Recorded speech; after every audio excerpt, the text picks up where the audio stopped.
Դրանք հեքիաթներ էին, կան բազմաթիվ վկաներ, այդ վկաներից շատերը ողջ առողջ են, իրենք հանգիստ կարող են ասել։ Այսինքն ի՞նչ է նշանակում։ Այդ ինչը քանի գլուխ ունեին ուժային կառույցները, որ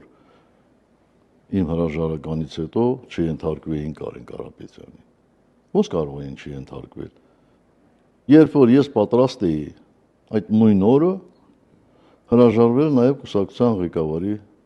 պաշտոնից։ Իսկ ինչի՞ չհրաժարվեցիք։ Հենց նույն Կարեն Կարապետյանի առաջարկությամբ ասեց հիմա դրա անհրաժեշտությունը չկա։ Այսինքն չլնելով արդեն վարչապետի պաշտոնում, չլնելով կուսակցության ղեկավարի պաշտոնում։ Այսինքն ինչ է Կարեն Կարապետյանի համար